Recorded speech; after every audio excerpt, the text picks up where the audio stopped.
bikin program gerakan ayah mengambil rapot. Sempatkan sedikit saja waktunya untuk bisa mengetahui perkembangan anaknya. Jangan lihat prestasinya. Insya Allah setiap anak itu juara.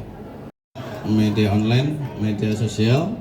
Terima kasih, hari ini saya mengunjungi dua sekolah untuk program Gemar. Apa itu Pak Wihaji? Gemar, gerakan ayah mengambil rapot, yang kebetulan ini bagian dari jawaban sedikit masalah berkenaan dengan fatherless.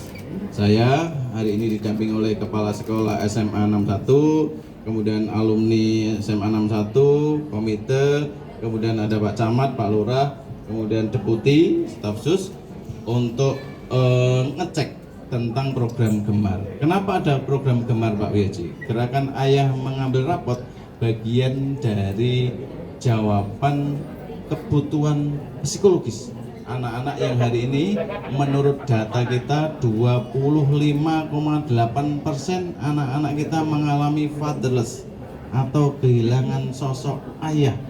Karena itu dulu kita pernah bikin program untuk gerakan ayah mengantar anak, maka hari ini kita tidak lanjuti dengan bikin program gerakan ayah mengambil rapot.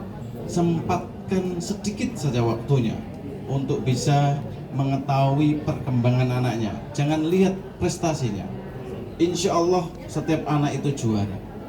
Saya meyakini itu. Tapi kebutuhan mereka tidak ditanya tentang itunya, tapi bagaimana psikologi mereka pengen disentuh. Karena 25,8% berdasarkan data kita, anak-anak kita mengalami fatherless. Karena itu program gerakan ayah mengambil rapat ini bagian dari semangat baru, kehadiran ayah terlibat untuk anaknya, minimal tentang pengambilan rapot yang nanti akan bisa komunikasi, koordinasi, sekaligus bisa mengetahui apa yang terjadi anaknya di sekolah.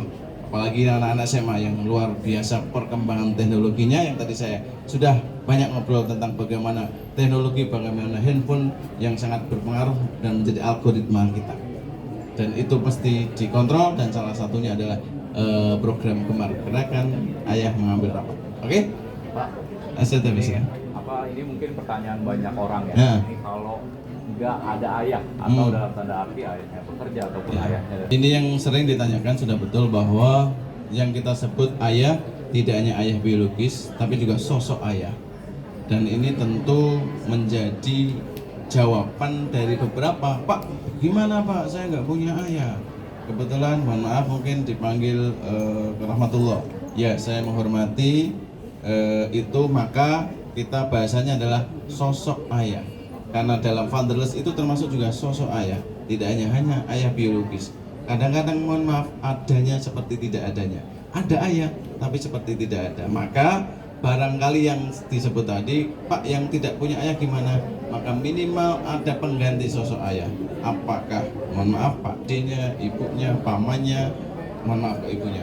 Ada juga ibu, maaf, ibunya nggak apa-apa sebagai pengganti sosok ayah. Tetapi intinya adalah yang tidak punya ayah karena ditinggal dalam tanda petik dipanggil ke rahmatullah, oke, bisa menjadi penggantinya adalah sosok ayah. Kira-kira, oke? Gini. Jadi ketika saya ngomong begini, Bapak, ketika saya tanya Bapak-bapak, betul Pak, betul Pak. Artinya survei kita tidak salah, data kita tidak salah bahwa yang tadi adanya seperti tidak adanya. Karena kalau nggak hati-hati, saya tidak anti teknologi, saya tidak anti handphone, tapi mereka rata-rata 7,8 sampai 9 jam per hari pegang handphone. Jangan salahkan kalau orang tua mereka kalau nggak hati-hati, bukan bapak-bapak itu, bukan ibu-ibu, dan tetapi handphone. Ini yang kita tekankan untuk program Gemar ini, bagian dari inspirasi supaya ayo bapak-bapak ngobrol sama anak-anaknya. Dan ini sharing, saya juga lagi belajar sama dengan anak saya, kira-kira gitu, oke? Terima kasih. Jadi saya berharap ini terus kita kerjakan, karena ini mesti kita kerjakan. Minimal tadi inspirasi, maksimal karena ini gerakan, mesti bersama-sama. Pertanyaannya sama Pak, yang PNS mungkin maklum, yang perusahaan gimana Pak? Tadi ada beberapa, karena itu kita nanti tembusannya juga mesti kita sosialisasikan bahwa ini adalah SE dari kementerian kita. Saya sudah koordinasi dengan kementerian terkait, tapi untuk perusahaan-perusahaan nanti pasti step by step kita juga koordinasi dengan mereka sehingga nanti jangan sampai gara-gara mengambil rapot dipecat jadi karyawan. Jangan sampai nanti gara-gara mengambil rapot dipotong uangnya. Walaupun dalam hati saya, insya Allah tidak ada ruginya. Ini anak kita, mesti kita perhatikan. Mungkin ada yang dikorbankan 1-2, tapi tentu akan saya bela kalau ada hal-hal yang begini tapi dianggap mengganggu. Saya akan bela, saya akan jelaskan dimanapun barangkali kok ini mengganggu perusahaan, nanti akan saya jelaskan. Oke? Cukup ya? Makasih ya, sukses selalu. Download Tribun X sekarang, menghadirkan lokal menjadi Indonesia.